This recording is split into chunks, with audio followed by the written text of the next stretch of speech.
So I wrote this script back in like, I don't know, June, and the opening bit of this is talking about how I got to play the game early, and this video is now releasing very, very close to when Soul Hackers 2 actually came out for everyone, so this opening doesn't even really work anymore. Anyway, it's been a year, or about a year, since Soul Hackers 2 first came out, and since then, Ringo and company has taken the Atlus fandom by storm. Everywhere you go, it's nothing but Ringo, Arrow, Milady, and Saizo cosplays, fan art, porn, and oh wait, there's actually not much of really anything. What was the Metacritic score again? Yeesh. Yeah, forget everything I just said. What the hell happened here? The first major SMT spin-off since Devil Survivor 2 Record Breaker comes out, and a year later, Atlus fans are acting as if the only thing Atlus has done is continue to milk P5 more. Which, like, they did. Have you seen all the P5X stuff? But that's beside the point. What went wrong with Soul Hackers 2? Why didn't it have the impact it should have had? And what does this even mean for the future of Atlus games that aren't mainline SMT, Persona, or Etrian Odyssey? Frankly, the issues with Soul Hackers 2 date back to its initial reveal. During a stream on February 21st, 2022, the game was announced first with a live-action performance of Ringo fighting various dudes before ending with a proper reveal trailer. And the reception was mixed. Like, genuinely mixed. Some people looked at it and thought it looked awesome, while others were baffled. In the past, Atlus has done various surveys to help get a read on what their fans wanted out of them. And one thing that has repeatedly come up, particularly on the Japanese end of the fandom, was a new entry in the Devil Summoner series. And while Soul Hackers 2 was this, it also wasn't just a new entry. It was specifically a sequel to Devil Summoner Soul Hackers, the second game in the series, and one that was 25 years old. Atlus was going a strange route with the game. Instead of making it Devil Summoner 3, or 5 if you want to count the Raito duology as 3 and 4, they decided to take the most well-known entry worldwide and try to make it its own series, doing away with the Devil Summoner name entirely. This alone is a weird decision, but you can make an argument for it. Soul Hackers is arguably the most well-known Devil Summoner game because the 3DS port was the most recent in the series at the time. It was also often recommended to people who started with SMT4, which I would argue is one of the most important games in the West in terms of growing the series' popularity. But now we come to the second issue. To many people, this game did not look like Soul Hackers.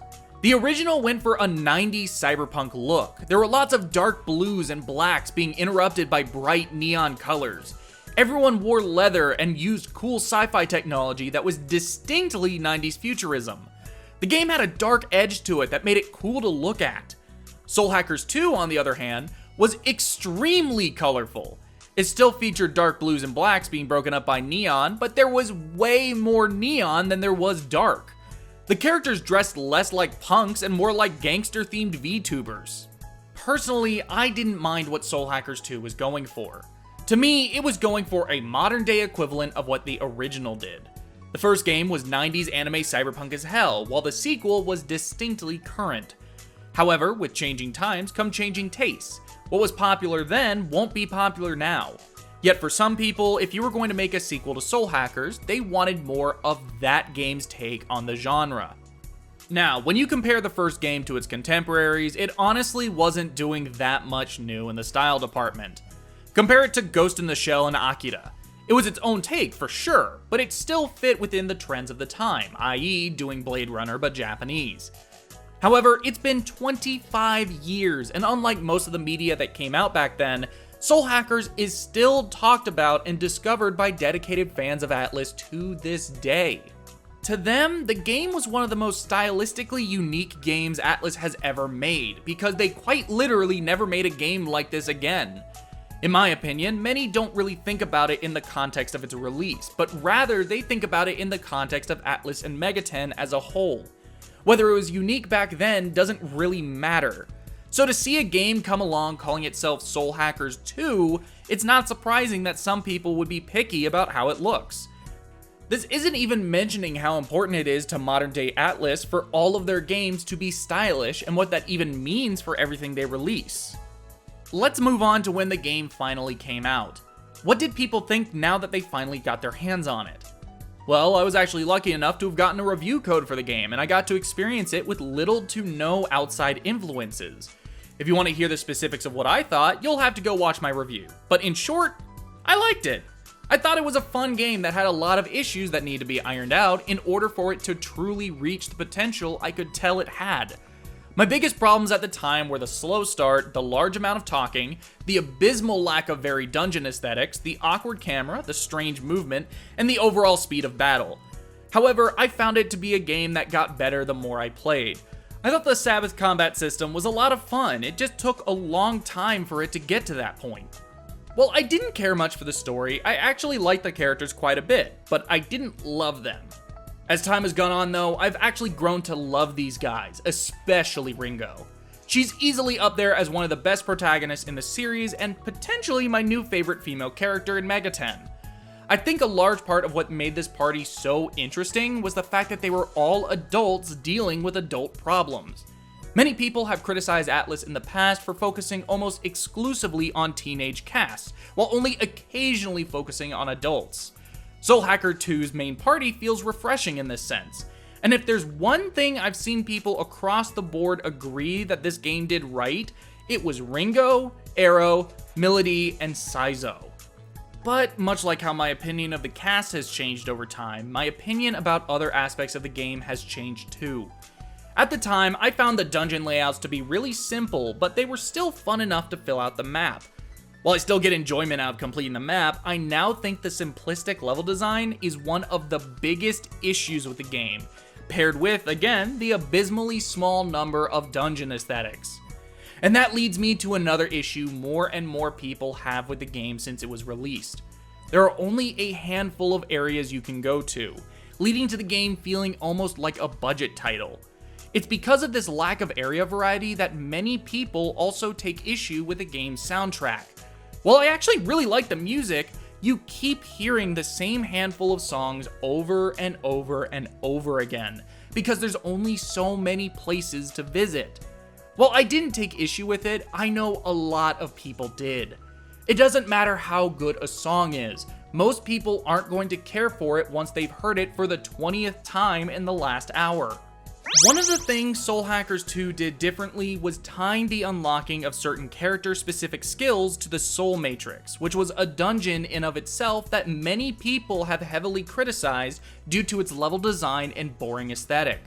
While I didn't mind the look of the place, I'd be lying if I said I didn't get tired spending most of my time with the game inside this place, especially with that one floor with the constant forks and teleporters.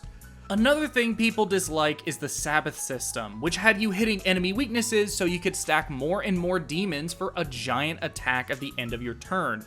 Again, I actually had fun with this system, but the problem with it is that it wasn't until the last dungeon did I start to truly see what it was capable of. There's also a few points where it feels like the game was paying lip service to the Soul Hackers name as opposed to truly embracing what it meant to be a sequel. Demons that were important to the story of the first game are boss fights for no reason other than to go, hey, it's just like that game from a quarter of a century ago, haha, nostalgia. The concept of Vision Quest completely abandons the Native American aspect that the original game drew upon so heavily. Soul hacking is now an in-universe concept and not just the name of the game, which isn't inherently a bad thing, but can come off as posturing. But out of everything with how Atlus handled Soul Hackers 2, to me, the most telling came in a post-launch patch months after the game came out. There's this summoner skill for Melody called Assassin Steps. The way it works is that for a certain distance, enemies will ignore Ringo, allowing you to not have to worry about getting chased. But that's how it worked after the patch.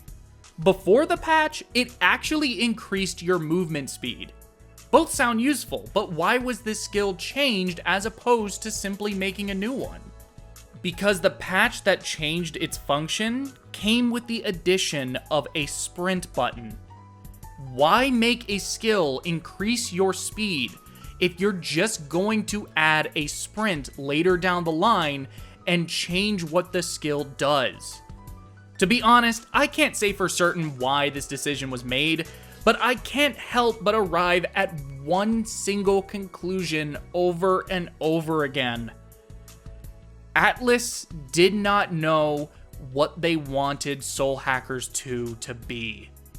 If you were planning on adding a sprint button in a post-launch update, I do not think you would go through the effort of adding a skill that does the exact same thing with the intent of changing it once the mechanic was implemented.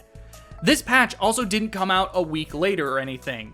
It came out over 2 months after release. Unlike the addition of a battle speed toggle, which does nothing but speed up the pace of battle, a sprint changes how you design your game's levels. Considering it was once a skill, a sprint button affects how a player obtains skills from the wider pool of them. It's not a function you just add because you were bored. It's a conscious decision that you need to carefully consider the inclusion of. You don't put an alternate movement option in a game simply to act as a placeholder. I do not believe the sprint button was intended to be in the game until after it launched and Atlus got fan feedback. Assassin's Step was not good enough for players, so they went back to the drawing board and reworked how you increase your speed. While listening to fan feedback is hugely important, such a massive change coming months after the game's release tells me Atlus thinks they made the wrong decision and scrambled to fix it. It doesn't ruin the game, but it makes me feel like Soul Hackers 2 lack the same quality of design their other games are brimming with. Now, to be clear, I am not saying Atlus didn't know what they wanted Soul Hackers 2 to be because they added a sprint button 2 months later. I'm saying that what happened here could be indicative of a wider issue. If how movement is handled wasn't thought through properly, then that could explain other problems with the game.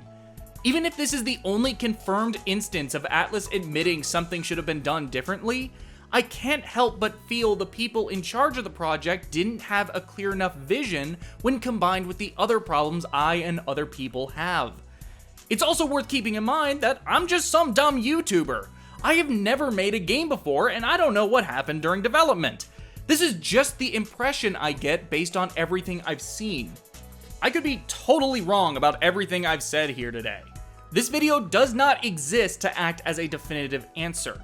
It exists so we can discuss and speculate as to why Soul Hackers 2 failed to become the third pillar Atlus so desperately wanted it to be. I hope Soul Hackers 2 acts as a learning experience. One that helps Atlus realize what to do when attempting to branch out from the traditional Persona, mainline SMT, and occasional Etrian Odyssey games they're still running with to this day. However, I also hope Soul Hackers 2 doesn't scare them away from doing something like this again. I want more Atlus games starring an adult cast. I want more protagonists who are as much characters as the rest of the party.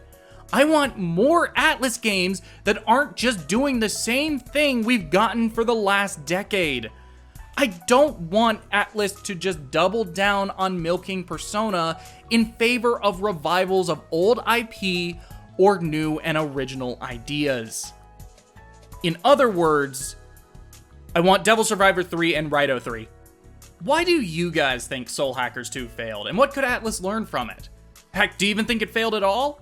Let me know down in the comments below, and while you're there, leave a like, subscribe, and hit the bell to be notified of future uploads.